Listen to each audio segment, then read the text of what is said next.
यार देखो, इस वाली पॉडकास्ट में हम लोग बात कर रहे होंगे कि अगर आप अंडर 500, 700, 800 टाइप के स्टूडेंट्स हो, अंडर 100 रैंक कैसे लाया जा सकता है। अगर आप एक्स्ट्रा ऑर्डिनरी हो ना, तो एक्स्ट्रा ऑर्डिनरी रैंकर्स में खुद को कैसे कन्वर्ट करा जा सकता है। हमारे साथ एक्सपर्ट होंगे RY सर और PJ सर, मचाएंगे और सीखेंगे। आइए देखते हैं। Hello everyone. तो अगर आप ये सोच के इस वीडियो को देख रहे हो कि सर कुछ स्ट्रैटेजी बताने वाले हैं 70-80 डेज के अंदर कैसे 99.99 परसेंटाइल ले जाया जाए या टॉप 100 टॉप 500 आए, तो बिल्कुल गलत सोच रहे हो। इस वीडियो में हम लोग बात करेंगे सर अंडर 100 कैसे आ सकता है। वो बच्चे जो सचमुच में कैपेबल हैं, नहीं कैपेबल हैं तो हम उन्हें बना देंगे। इतने एक्सपर्ट एजुकेटर हमारे साथ हैं, ठीक है। सो बेसिकली देखो सीन क्या है सर कि जनरली क्वेरी आती है कि सर मेरा पोटेंशियल इतना है कि मेरे 500 700 रैंक्स तो आ जाएंगे, पर ना सर मेरे को अंडर 100 में जाना है। और अंडर 100 में जाने के लिए ना मुझे लगता है वही एडवाइस दे सकता है जो इस तरह के रैंक्स खुद लाया हो या जिसने खुद ऐसे बच्चों को पढ़ाया हो, राइट। तो मुझे लगता है ये वो पैनल है। सर PJ सर पहले आप ये बताओ, मैथ हमेशा से चैलेंजिंग होती है, थोड़ी लेंदी भी होती है, ठीक है। जेई मेन की बात करी जाए तो, और एडवांस में तो आपको पता है डिफिकल्टी लेवल एक अलग ही लेवल पे जाती है। तो सर क्या प्रो टिप्स देना चाहोगे खास तौर पर उन बच्चों को जो 100 अंदर जाना चाहते हैं। तो ये आपने बहुत अच्छी बात कही सर कि तकरीबन हर साल 600-700 बच्चे ऐसे होते हैं जो डिजर्व करते हैं कि उनकी टॉप 100 में रैंक आए। इनमें से कुछ बच्चे होते हैं जो बहुत अमेजिंग एक प्लान बनाते हैं। जैसे मैथमेटिक्स है, मैथमेटिक्स में 25 क्वेश्चन है। ये सब लोग सुनते हैं कि लेंदी पेपर होता है, लेंदी पेपर होता है, बट वो पेपर जो है ना उसके 7 या 8 क्वेश्चन लेंदी होते हैं। 17 क्वेश्चन अगर आप लेस देन 2 मिनट्स पर क्वेश्चन में कर दो, जो कि पॉसिबल होता है, उसकी प्रैक्टिस करनी पड़ती है। तो ये जो बच्चे होते हैं ना, ये जो 500-600 बच्चे, उनमें से कुछ बच्चे इस चीज को समझते हैं और ये जो 16-17 क्वेश्चन है ना, वो लेस देन 2 मिनट में हर क्वेश्चन को सॉल्व करते हैं। That is they are able to devote 5 minutes in these questions. सो ये चीज आपको डेवलप करनी पड़ेगी गाइस कि क्वेश्चंस की जो टारगेटिंग है ना, वो आपकी ऐसी होनी चाहिए जहां पे आप लोग कुछ क्वेश्चंस को बहुत जल्दी कर रहे हो और कुछ क्वेश्चंस में टाइम दोगे और देना भी चाहिए, क्योंकि वो डिजाइन इस तरह से पेपर। RY सर फिजिक्स का क्या सीन है, क्या किया बच्चों को क्या करना चाहिए। देखिए सर, फिजिक्स में सबसे पहले तो इम्पॉर्टेंट जो बात है ना स्टूडेंट्स के लिए कि उनको पूरा एंटायर सिलेबस कंप्लीट करना है। क्योंकि जो जेई मेंस का पेपर होता है ना, वो काफ़ी ज़्यादा इम्बैलेंस सा रहता है। कभी मैकेनिक्स बहुत ज़्यादा आ रही है, कभी इलेक्ट्रोमैग्नेटिज्म ज़्यादा आ रहा है। तो स्टूडेंट्स को अभी ये नहीं सोचना है कि हाई प्रायोरिटी के चैप्टर्स कौन से हैं, सारे चैप्टर्स करने हैं, क्योंकि पता नहीं कि कल किस चैप्टर का वेटेज ज़्यादा है। करेक्ट। सर मेरा ना आप दोनों से ही क्वेश्चन है, आप दोनों में से आप केमिस्ट्री का भी तो बताओ। सर मैं केमिस्ट्री का बताऊंगा, बच्चों को थोड़ा रुकना होगा। अभी मजा आ रहा है मुझे मैथ और फिजिक्स। तो सर ये बताओ, बच्चे अक्सर ये पूछते हैं सर केमिस्ट्री में क्या होता है ना कि अपना जो स्कोर है या तो 25 क्वेश्चन में से 24 अपन टेस्ट में सही कर देते हैं, कई बार 25 भी सही कर देते हैं। फिजिक्स और मैथ में ऐसा सीन है कि हर बार टेस्ट में 21 या 22 के ऊपर चढ़ ही नहीं रहा, 2 या 3 क्वेश्चन हर बार या तो गलत होते हैं, सिली मिस्टेक्स हो जाता है। तो इस तरह के बच्चों को आप क्या सजेस्ट करोगे। आप बताओ। देखिए सर, फिजिक्स में तो ऐसा सीन है, लास्ट 2 to 3 ईयर्स की अगर मैं बात करूं मेंस लेवल पर, तो फिजिक्स का पेपर तो काफ़ी आसान रहा है। मतलब अपने मेरे कितने सारे स्टूडेंट्स हैं जो फिजिक्स में 100 परसेंटाइल स्कोर करके आए हैं। लेकिन क्या होता है कि फिजिक्स में मैंने देखा है कि जब बच्चों से क्वेश्चन बनने लग जाते हैं तो वो बहुत ज़्यादा एक्साइटेड हो जाते हैं। तो उस चक्कर में क्या होता है कि वो स्पीड और एक्यूरेसी ना इन दोनों को मेंटेन नहीं कर पाते। तो बच्चों को ये माइंडसेट पहले से बना के रखना है कि हमें बहुत ज़्यादा हाई स्पीड पे भी नहीं जाना है, ठीक है। अगर वो आराम से क्वेश्चंस को पढ़ते हैं और करते हैं, तो मेरा मानना है कि out of the 25 sir physics के पेपर में ना 20 to 23 क्वेश्चंस ऐसे होते हैं ना जो स्टूडेंट अगर उसने अपना सिलेबस अच्छे से कवर किया हुआ है और सारे फॉर्मूले उसके टिप्स पर हैं और सारा जो एल्गोरिदम होता है ना क्वेश्चंस को सॉल्व करने का, वो अगर अच्छे से करके गया है, तो आई एम डैम श्योर कि वो 22 से 23 सवाल तो फिजिक्स में सर कर ही सकते हैं। सर 25 करने के लिए क्या बोलोगे, क्या करना है खास। 25 करने ना, तो सर एनसीईआरटी में कुछ स्पेसिफिक चैप्टर्स हैं like modern physics, electromagnetic wave, thermodynamics, इनकी एनसीईआरटी पढ़ के जाए। क्योंकि जो स्टूडेंट्स हैं ना जो 25 नहीं कर पा रहे हैं, वो स्टूडेंट्स हैं जो थ्योरेटिकल क्वेश्चंस होते हैं ना 2 से 3 एक से 2 स्टेटमेंट बेस्ड क्वेश्चंस और सिली मिस्टेक कर देते हैं। वहां पर फिर क्या होता है, टीचर का इनपुट बहुत ज्यादा होता नहीं सर उसमें। तो अगर एनसीईआरटी पढ़ के जाएंगे ना, तो मेरा मानना है कि वो स्टेटमेंट बेस्ड क्वेश्चन भी सही करेंगे। सर मैथ्स में आपको क्या लगता है। मैथमेटिक्स में सर देखो, मैथमेटिक्स एक बहुत डिटर्मिनिस्टिक सब्जेक्ट है ना, कुछ भी चीज सिलेबस के बाहर नहीं आती है। और जो भी बच्चा जेई एडवांस लेवल पे पढ़ा है, देखो इसमें क्या ना, एनटीए वाले थोड़ी सी मतलब चालाकी करते हैं।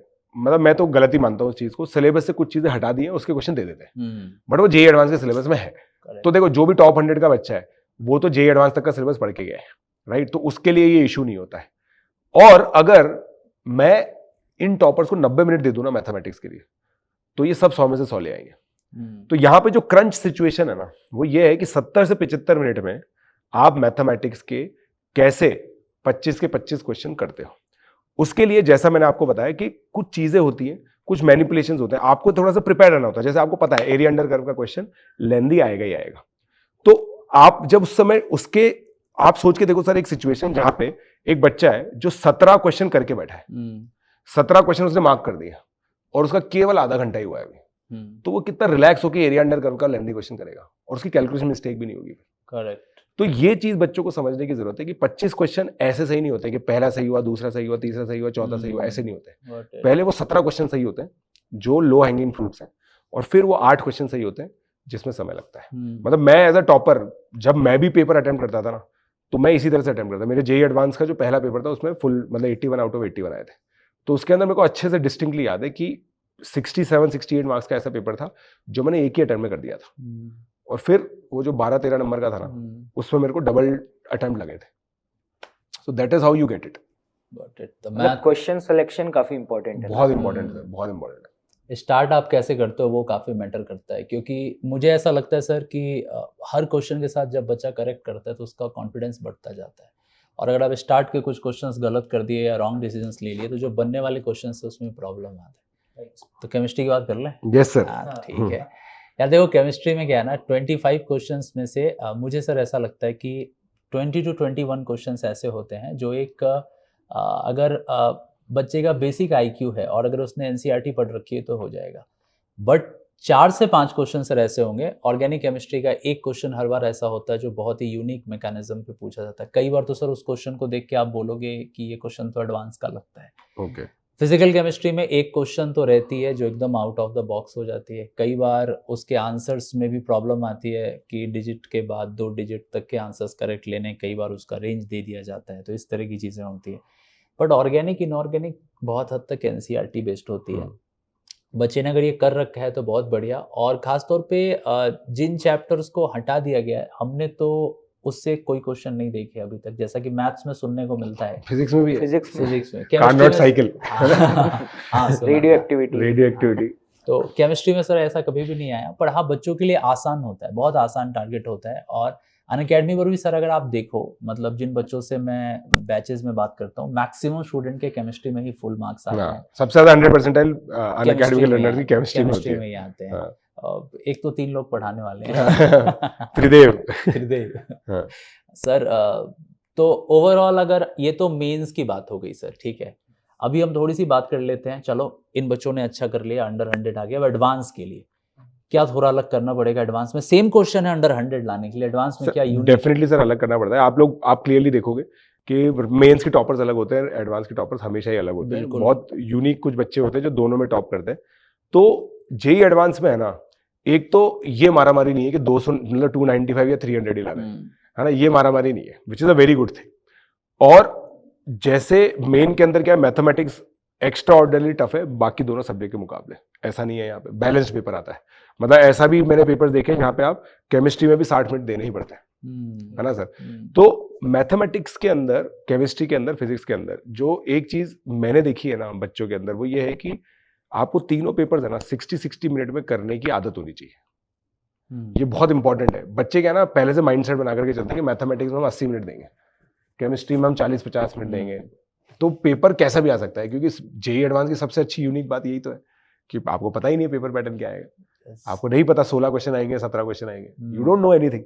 तो ये एक जो चीज होती है ना, ये सरप्राइजिंग चीज, ये कैसे नेगेट होती है जब आप बहुत ही सारे मॉक टेस्ट देते हो। ठीक है, मेरे को अभी भी याद है ऑल इंडिया रैंक 30 सर एक था आर्यन गुप्ता, उसने मुझे बताया था कि he gave 108 tests, full syllabus test from JEE Main 1 to JEE Advanced. 108 test उसने दिए थे, तब जाके उसका टेम्परामेंट जो था ना वो बिल्कुल सेट था। क्योंकि आर्यन जैसे बच्चे इसलिए इंपॉर्टेंट है क्योंकि आर्यन बहुत ज्यादा नर्वस बच्चा था, he used to be very nervous, right. तो वो उसने अपनी नर्वसनेस जो दूर की ना, इतने सारे टेस्ट देकर, अलग अलग पैटर्न, उसको भी नहीं पता था कौन सा पैटर्न कब आएगा, सो ही गॉट एक्लेमेटाइज्ड टू इट। नहीं सही बोला सर ने। फर्स्ट अटेम्प्ट और एडवांस के बीच में आप मान के चलो 4 महीने हैं, तो आपके पास 120 दिन में 108 टेस्ट, मतलब हर दिन एक टेस्ट दिया उस बच्चे ने। क्योंकि सिलेबस खत्म था भाई, जो और हम बात ही उन बच्चों की कर रहे हैं, बिल्कुल, क्योंकि उनका सिलेबस तो कंप्लीट है, राइट? और तभी उसको तो वो पेपर देने में भी 6 आवर्स के अराउंड का टाइम था। इससे पता चलता है कि इस तरह के बच्चों के लिए टेस्टिंग कितना इंपॉर्टेंट रोल प्ले करती है। और ये भी सर है कि इस तरह के बच्चों का सिलेबस भी जनरली आप देखो ना तो अक्टूबर नवंबर तक आराम से ही निपटा देते हैं सिलेबस को। सर फिजिक्स में जेईई एडवांस के लिए कुछ? देखिए सर, फिजिक्स अगर जेई मेंस और जेई एडवांस को कंपेयर करूँ ना, एज कंपेयर टू मैथ्स और chemistry, there is a huge difference. मतलब मेंस में डायरेक्ट फार्मूला बेस्ड क्वेश्चंस हैं, बहुत ज़्यादा कॉन्सेप्ट्स नहीं है। लेकिन जब हम एडवांस की फिजिक्स की बात करते हैं ना, तो वहाँ पे स्टूडेंट्स को ना कॉन्सेप्चुअली काफ़ी स्ट्रांग होना पड़ता है। मतलब कई सारे स्टूडेंट्स को लगता है कि वो मल्टीपल क्वेश्चंस कर करके जेई एडवांस जैसे पेपर को फोड़ देंगे। लेकिन फिजिक्स का पेपर हर साल एक यूनिक होता है, और उसमें जो भी क्वेश्चंस होते हैं ना, वो बिल्कुल एक डिफरेंट पैटर्न के क्वेश्चंस होते हैं। तो मैं हमेशा स्टूडेंट्स को ये कहता हूँ कि आपने व्हाटएवर जो भी पढ़ा हुआ है ना, वहाँ पे आप जो भी फॉर्मूले वगैरह यूज़ कर रहे हैं, तो उनके पीछे एग्जैक्ट एल्गोरिदम क्या है उसको समझने की कोशिश करो। आपको हर फॉर्मूले के पीछे वैलिडिटी क्या है वो पता होनी चाहिए। क्योंकि एडवांस का जो पेपर है सर, उसमें ऐसे क्वेश्चंस नहीं आते जो बिल्कुल आउट ऑफ द बॉक्स आते हैं। आजकल क्या है कि स्टूडेंट्स ऐसी बातें करते हैं कि सर पोलर कोऑर्डिनेट्स पढ़ा दीजिए, सर कोरियोलिसिस फोर्स पढ़ा दीजिए। मतलब एक अलग तरीके का स्टूडेंट्स में क्रेज है कि मैं कुछ हट करके पढ़ूंगा तो मैं टॉप रैंक लेकर के आऊंगा। मैं जितने भी टॉप रैंकर स्टूडेंट्स को जानता हूँ, उनको वेल डिफाइंड सिलेबस पता था, उन्होंने सिलेबस में रह करके चीजों को अच्छे से किया, और जो उनके पास रिसोर्सेज थे उनको बहुत अच्छे से किया। सर आज के जनरेशन के साथ क्या है कि इनफाइनाइट रिसोर्सेज हैं, और इसकी वजह से वो किसी भी एक रिसोर्स को बहुत अच्छे से कर नहीं पा रहे हैं। और just because of that distraction कई सारे स्टूडेंट जो बहुत अच्छी रैंक्स डिजर्व करते हैं ना सर, वो डेविएट हो जाते हैं। That is the role of, यहीं पे सर वही रोल ऑफ मेंटरशिप जो आता है कि भाई अगर उनके पास मेंटर नहीं है ना, ये ज्यादातर वही बच्चे होते हैं जो ना तो, या अगर मेंटर है तो मेंटर की सुनते नहीं है, या फिर उनके पास मेंटर्स ही नहीं है। राइट। सर फिजिक्स में जनरली ये भी रहता है कि कुछ ना कुछ बोनस आईआईटी देती है, उसका क्या सीन है? मतलब कुछ क्वेश्चंस, मतलब रेयरली सर, कभी कभार ऐसा हो जाता है कि फिजिक्स के पॉइंट ऑफ व्यू से क्वेश्चन ही गलत फ्रेम हो गया। लास्ट आईआईटी कानपुर ने भी एक दिया था, आई थिंक एक क्वेश्चन का था। राइट। सर केमिस्ट्री में मैं बताऊं तो ऐसा है ना कि ऐसा कोई साल ही नहीं होता जब केमिस्ट्री में एक या दो क्वेश्चन टीचर आपस में ही कंट्रोवर्सी नहीं होती है। हर साल होता है, हर साल होती है ये सर। मतलब 2024 याद है शायद। अरे हर साल अलग अलग कोचिंग्स की जो आंसर की होती है वो मिसमैच होती है। ये इसका रीजन सर कई बार लोग पूछते हैं कि कासिफ सर आपको क्यों लगता है कि लॉजिक तो सेम है, सब कुछ सेम है, फिर अलग अलग क्यों होता है? सर इसका रीजन क्या है ना कि किसी भी, आप ऐसे सोचो ना कि अगर आपको मैं चाय बनाने दूं, हम तीनों अगर चाय बनाते हैं 3 अलग अलग किचन में और सेम चाय बनानी है, फिर भी सेम नहीं बनेगी। Correct, right. तो कोई भी केमिकल रिएक्शंस मल्टीपल कंडीशंस पे डिपेंड करता है। आपका जो लेवल है आप उसको अपने लेवल से देख रहे हो तो रिएक्शंस में आपके आंसर्स कुछ और आएंगे। करेक्ट। लेकिन अगर किसी के केमिस्ट्री पढ़ने और समझने का लेवल आपसे 10 फोल्ड में ज्यादा है तो वो उसी चीज को और बैंडविड्थ में देख पा रहा है और एनालाइज कर पा रहा है। उसको लग रहा है कि अगर यहाँ पे टेम्परेचर इतना दिया है ना तो इसको ऐसे नहीं कराना चाहिए था, ये दूसरा पाथवे यूज करेगा। केमिस्ट्री को सर मैं बोलता हूँ यहाँ पे एक तरह की प्रोबेबिलिटी है डिफरेंट पॉसिबिलिटीज की। सो आप जितने बेसिक लेवल पे देखोगे तो आपको वही क्वेश्चन का आंसर मिलेगा जो बच्चों ने सॉल्व किया, छोटे कोचिंग ने सॉल्व किया। फिर एक आपको वो माइंडसेट दिखेगी जिसको कई एलीट कोचिंग सॉल्व करते हैं, और एक माइंडसेट एकदम लिमिटेड स्पेक्ट्रम वाली है जहां पर आप देखोगे कि उस पर्टिकुलर क्वेश्चन के लिए कई लोगों ने रिसर्च पेपर भी दिखा रखे हैं। सो ये 3 क्लास में होने की वजह से एडवांस का सर मैं ये बोलता हूँ कि जो यूट्यूब पे एडवांस का केमिस्ट्री में पहला सोल्यूशन देगा उसका तो गलती होगा ही होगा। जो सबसे लास्ट में सॉल्यूशन देता है वही सॉल्यूशन सही होता है, और मुझे लगता है कि आईआईटी वाले भी वो लास्ट वाला देख के ही कीज ठीक करते हैं। बट इसके अंदर मेरे हिसाब से जो अभी जिनकी टॉप 100 में जो सोच रहे हैं ना, आप लोग मतलब अभी इन सब चीजों के बारे में मत सोचो कि भाई वो क्या होगा, क्योंकि वो सबके लिए है, जो भी होगा वो सबके लिए ट्रू होगा, ठीक है। और बट अभी एक माइंडसेट मैनिफेस्टेशन, मैं 2 चीजों की बात करता हूँ सर, माइंडसेट और मैनिफेस्टेशन। एक होता है कि मेरे को अभी भी याद है सर, हमारे टाइम में ना ऑर्कुट हुआ करता था जब हम पढ़ाई करते थे, ठीक है। तो नवंबर में मैंने अपना ऑर्कुट में अकाउंट बनाया, कुछ दिवाली की छुट्टी होती थी नवंबर में, ऑर्कुट में अकाउंट बनाया। तो ऐसे था कि भाई आईआईटी तो जाने ही वाले तो 12वीं के नवंबर में बनाया, और उसमें मैंने लिखा प्रशांत जैन जेई टॉप 50 मतलब मैंने पहले लिख दिया था जेई अंडर 50 रैंक। और फिर मतलब ऑब्वियसली बच्चों ने बहुत मजाक उड़ाया था मेरा, जो मेरे दोस्त लोग थे उन लोगों ने, बट मेरी फिर आई थी। तो मैं ये बोल रहा हूँ कि आप मैनिफेस्ट करो कि आपकी रैंक आएगी, और उसके हिसाब से आप अपने आप मोटिवेट होगे, राइट। ठीक है। तो और वो मोटिवेशन जो है ना, वो इंटरनल भी है और एक्सटर्नल भी, बट लार्जली इंटरनल है। यस। और आपको मेंटर चाहिए सर। मैं अभी भी ये चीज बोल रहा हूँ कि अगर आप मेंटर्ड पढ़ाई नहीं कर रहे हो तो काफी ही कम चांस है कि आपकी रैंक आएगी, काफी ही कम चांस है। सर हमने इससे पहले भी कई बार बात की है आपके साथ और डिफरेंट पैनल के साथ कि अगर एक बच्चा स्ट्रक्चर्ड मैकेनिज्म में पढ़ता है और अगर उसके पास प्रॉपर मेंटर है, प्रॉपर टेस्टिंग सिस्टम है और एक एस्टेब्लिश्ड फ्रेमवर्क है जिसमें उसको एजुकेटर्स को पढ़ाते हुए काफ़ी टाइम हो चुका है, तो रिजल्ट आता ही आता है।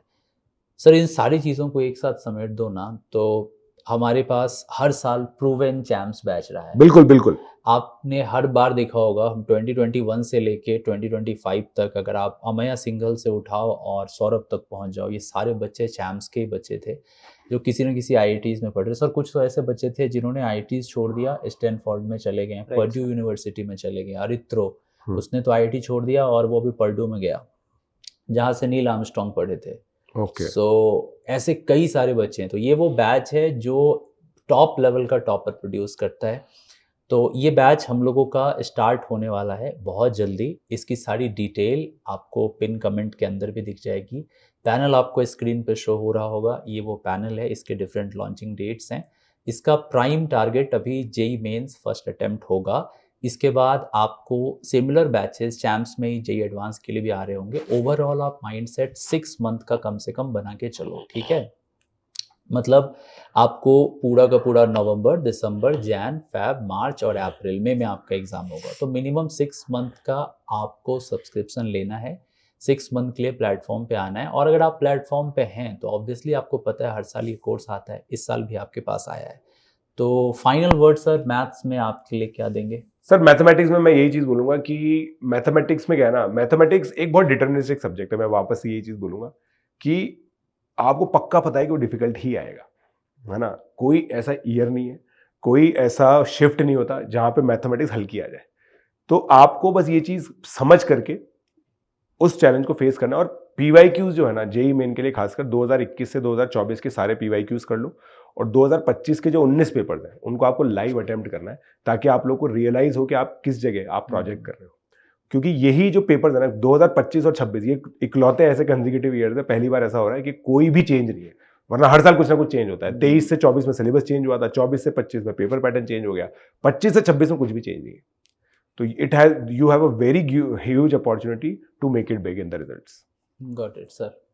सर मैं तो यही कहूँगा कि जेई मेंस में अगर आप 100 आउट ऑफ 100 टारगेट कर रहे हैं ना फिजिक्स में, तो वो भी आ जाता है सर। करेक्ट। मतलब ये कोई बहुत बड़ी रॉकेट साइंस नहीं है। बस जो भी पढ़ रहे हैं उसको ये रिकॉल करते रहें, सारे इंपॉर्टेंट फॉर्मूले लिखें, पूरा सिलेबस बहुत अच्छे से कंप्लीट करें और हर चैप्टर में कुछ सेलेक्टिव ऐसे फॉर्मूले होते हैं जिस पे जेई मेंस लगातार क्वेश्चन पूछता रहता है। तो वो सारे क्वेश्चन जो हैं जेई मेंस के पीवाईक्यूज वो बहुत अच्छे से करके जाएं। और कुछ क्वेश्चंस ऐसे होते हैं जैसे मॉडर्न फिजिक्स वगैरह चैप्टर से जो कैलकुलेशन वाइज काफ़ी लेंथी होते हैं। स्टूडेंट्स क्या सोचते हैं कि मेरे कॉन्सेप्ट्स क्लियर हैं, कैलकुलेशन मैं वहीं करूँगा। तो ये इनको स्ट्रॉन्ग कमिटमेंट करना होगा कि वॉट एवर जो भी ये क्वेश्चन सॉल्व कर रहे हैं ना उसका लास्ट डिजिट तक आंसर निकालना है। मिड स्टेज में कई बार जब क्वेश्चन लीव कर देते हैं ना तो वो एग्जामिनेशन में ना वो फिर रिफ्लेक्ट होता है। तो ये इनको ध्यान रखना है। और सर ने जैसे बताया ना स्ट्रॉन्ग माइंडसेट है ना, तैयारी 100 की ही होनी चाहिए सर, है ना। दिमाग में रखना है, मैं हमेशा बोलता हूँ स्टूडेंट्स को कि इस बार 99 पार, ठीक है। तो तैयारी यही होनी चाहिए सर। बिल्कुल बढ़िया। केमिस्ट्री में फाइनल वर्ड बता देता हूँ। केमिस्ट्री में देखो पीवाईक्यू लिटमस टेस्ट होता है। मतलब अगर आपने पीवाईक्यू लगा लिए और आपको पीवाईक्यू पीछे से स्टार्ट नहीं करने, सामने से चलने हैं। मतलब पहले आपको 25 का, 24 का, 23 का, तो आपको उससे रेलेवेंसी समझ में आती है और डिफिकल्टी लेवल आपका ब्रेन उसी हिसाब से ऑप्टिमाइज करता है। तो पीवाईक्यू सबसे पहला। दूसरा, अगर आपने केमिस्ट्री में नोट्स नहीं बनाए हैं तो दिक्कत है, क्योंकि केमिस्ट्री नोट्स के ऊपर बेस्ड होती है। आपको नोट्स डेली रिवाइज करने हैं, रिवीजन आपको करना है। तीसरी चीज़, जब कभी भी आप केमिस्ट्री में टेस्ट दें तो ये लेके चलो मेंस के लिए कि 100 परसेंटाइल के लिए मेरे को 100 में 100 सही करने हैं। अगर सही नहीं हो रहे हैं तो वो क्यों नहीं हो रहे हैं उस पर आपको काम करना है। तो टेस्ट आप ज़्यादा से ज़्यादा दो जब तक आपका पेपर नहीं हो जाता है। बाकी तो सर केमिस्ट्री में हम सब ने अभी बात करी कि सबसे आसान है आपको फुल मार्क्स लेके आना, और हमारे मैक्सिमम अनअकैडमी लर्नर्स इसमें ही 100 लेके आते हैं। तो हमारी तरफ से शुभकामनाएं। और बैचेस के डिटेल बाकी सारी चीज़ें पिन कमेंट और डिस्क्रिप्शंस में है। Thank you so much R Y sir, PJ sir. Thank you sir. Thank you sir. Let's crack it guys. Let's crack it.